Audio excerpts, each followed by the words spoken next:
Europe Midi, Jean-Michel Apathy, Maxime Switek. Il est 13h50 sur Europe 1. La suite des découvertes d'Europe Midi avec Eva Rock qui a choisi Arte. Bruno Kras, lui, a choisi un film qui sort en salle aujourd'hui. Puis Benjamin Josse vient à la rescousse des parents. Voilà, Benjamin Josse, c'est votre coup de cœur du jour. C'est un site internet qui s'appelle Toys Fab. Oui, et qui met en avant un loisir dont les Français sont les champions européens. Et d'après vous, qu'est-ce que c'est ? Le bricolage. Eh oui, c'est le bricolage. Eh ouais, c'est en, le France, thème de la on... chronique. C'est ça. En France, on bricole plus qu'ailleurs et on le fait avant tout pour le plaisir. Et quoi de mieux que partager son loisir avec ses enfants ? C'est ce que s'est dit un papa qui bricolait régulièrement des jouets, des expériences pour les siens.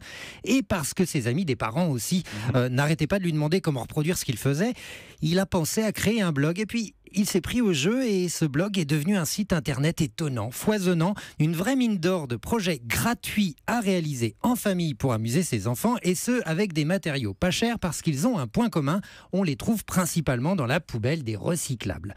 Alors, quel genre de tuto propose ce site ? Il y a des bricolages rapides et assez simples, histoire de se faire la main, comme le sous-marin à élastique avec 2 bouteilles en plastique, un trombone et un élastique. Ça, c'est tout bête, ça demande 20 minutes de construction maximum. Bon, c'est pas très joli, mais ça, les enfants s'en moquent un peu.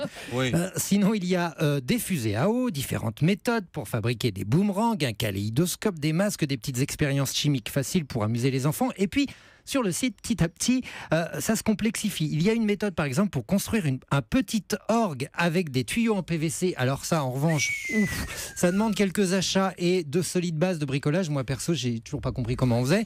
Et il y a aussi un casque de cosmonaute. Alors là, celui-là est fantastique. Faites-le pour vos enfants. Ils en sont absolument cinglés et il a vraiment de la gueule. Et alors, le projet le plus fou, le plus ambitieux, François Xavier, le papa qui tient ce site et qui avait un stand le week-end dernier à la Foire de Paris, va nous le dire. Je pense que le plus fou que j'ai fait, c'était quand même le dragon, un dragon de 8 mètres de long, en bâche publicitaire, qu'il faut être 8 à porter, qui a des grandes ailes qu'on peut faire battre. Moi, ça me paraît pas complètement fou, en fait. Ça me paraît relativement normal. Bah non, un dragon de 8 mètres. dragon de 8 Voilà, mètres pour qui- amuser les enfants. Qui Dans le demande salon, quand même c'est facile. à peu près une semaine de construction. À temps plein. Donc ça demande des papas assez engagés. Si ça vous tente, toutes les infos pour le fabriquer sont aussi sur son site, en plus des choses toutes simples qui sont à découvrir en open source. C'est comme ça qu'on dit maintenant. Sur le site toysfab.com, qui est à la fois créatif, amusant et aussi quelquefois farfelu. Et ça aussi, c'est vachement bien Et pour ça les parents. peut donner des idées à ceux qui vont avoir un long week-end Voilà, devant eux. long qui vont week-end, vous avez devoir de quoi occuper faire les sur le enfants. site, hein. N'est-ce pas, Mathieu Noël ? Merci pour ce coup de cœur. Merci, Benjamin Josse. Bruno Kras, votre coup de cœur à vous, c'est un film qui sort aujourd'hui. Oui, j'ai été le voir ce Vendeur. matin en salle, donc il sort aujourd'hui. Oui, c'est un très joli film, c'est un premier film de Sylvain Desclous. L'histoire, elle est toute simple. Alors, il y a Gilbert Melki, mais je vais parler des autres acteurs qui sont fabuleux aussi. L'histoire, elle est toute simple et le thème est assez étonnant. C'est un vendeur, voilà, c'est son métier.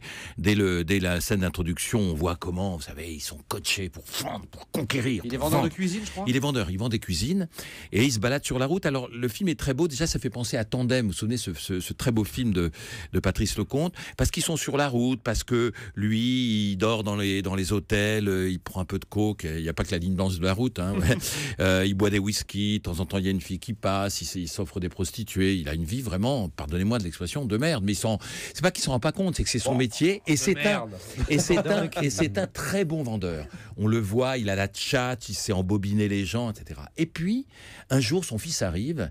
Son fils ne lui dit pas tout, et moi je vous dirai pas tout non plus, mais son fils a besoin d'un travail. Lui, il dit, t'es pas fait pour être vendeur. Son fils est Pio Marmaille. Et finalement, il indique à son fils quelques trucs, et son fils devient vendeur. Sauf que le jour où son fils devient vendeur, il s'aperçoit, lui, que c'est un métier qui est pas terrible. Parce qu'il voit que son fils, qui est un type à peu près normal, commence à partir dans la voie qu'il a suivie, et il sait que c'est une voie sans issue. Et à partir de là, il va tout faire pour que son fils ne soit pas vendeur. Et c'est très beau, parce qu'on part quand même d'une histoire vendeur à une histoire universelle très belle de paternité, de transmission à l'envers, puisqu'il ne faut justement pas transmettre, qui est pleine d'émotions, qui est très fine, qui est très bien filmée, parce qu'on a cette ambiance de nuit, de solitude, et c'est très bien fait. Je trouve que pour un premier film, c'est excellemment maîtrisé, c'est vraiment un petit bijou. Et c'est excellemment joué. Oui, parce qu'il y a Melki qui d'ores et déjà mérite un César. Alors j'espère qu'on s'en souviendra en janvier Oui, c'est prochain. loin, hein. Ouais. Voilà, parce qu'il est remarquable dans dans l'intériorité, il est plein de non-dits et dans l'émotion aussi. C'est vraiment un acteur, c'est un de ses plus beaux rôles, je pense. Pio Marmaille est excellent comme d'habitude. Pour moi, c'est le nouveau Patrick Devers. J'espère que je lui fais un compliment en disant ça. Il y a Sarah Giraudot, il y a celle qui joue la compagne de Pio Marmaille qui s'appelle Clémentine Poidat et qui fait une jolie carrière. Il y a Pascal Elso. C'est un très bon premier film, très bien joué, très beau formellement, et c'est du cinéma. Parce que partir d'une histoire comme ça et en faire un film qui peut toucher tout le monde, c'est ça le cinéma. C'est ça le cinéma, et c'est ça le coup de cœur de Bruno Kras. Aujourd'hui, mercredi, Vendeur, donc ça vient de sortir, c'est avec Gilbert Melki. Et Pio Marmaille, merci pour ce coup de cœur. Bruno, Eva Rock, votre choix télé pour ce soir. Coup de cœur aussi. Coup de cœur aussi oui. Sur Arte à 22h40. Exactement, ça s'appelle Mumbai High. En fait, ce soir, je vous propose de partir à la rencontre d'Ifat. C'est une très jolie jeune fille, elle a une dizaine d'années et c'est la meilleure élève de son école. Son école, elle est située au milieu d'Aravi. D'Aravi, c'est le plus grand bidonville en Asie, 1 million d'habitants. C'est un documentaire C'est un documentaire. Et dans cette école, en fait, c'est la seule chance pour ses enfants de s'en sortir et d'obtenir un diplôme. Elle est dans son uniforme face caméra, Ifat, et elle raconte pourquoi elle rêve, elle, de devenir ophtalmologiste. Je veux montrer aux gens la beauté de ce monde. Les aveugles ne voient que du noir. Ils ne connaissent pas les couleurs qui existent sur Terre.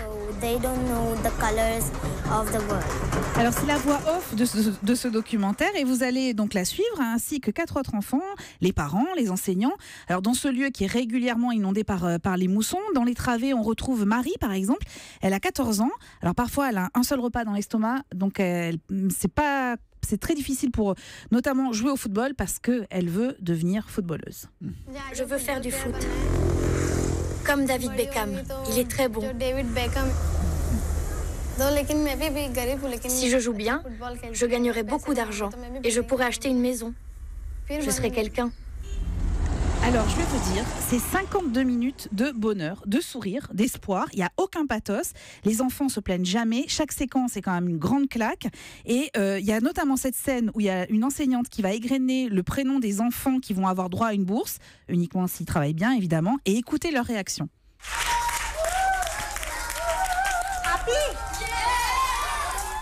Et ils sont tous debout en train d'applaudir parce que cette bourse, c'est aussi la possibilité d'avoir un diplôme et de continuer leurs études. C'est un film à montrer dans toutes les écoles et qui a une autre qualité. Et j'ai beaucoup pensé à vous, Bruno, parce qu'il y a une qualité cinématographique. En fait, ils ont fait des intermèdes en chansons qui sont interprétés par les enfants, les parents et les enseignants, façon un peu comédie musicale bollywoodienne. Écoutez, ça donne ça.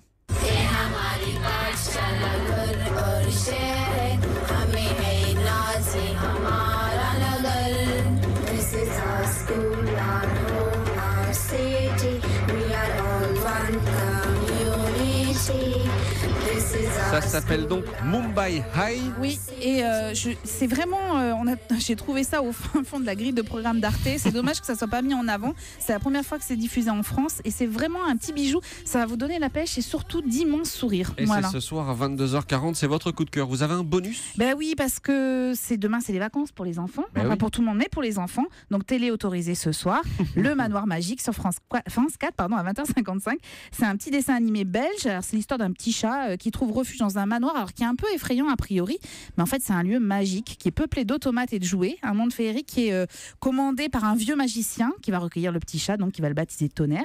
Alors tout irait bien, mais sauf que vous imaginez bien, comme dans tous les contes, il y a toujours un souci, et là c'est le neveu qui veut prendre possession des lieux. C'est une jolie histoire très colorée et très attendrissante, et c'est sur France 4 à 20h55. Les parents peuvent regarder aussi. Bien sûr, le Manoir Magique. Merci Eva Rock.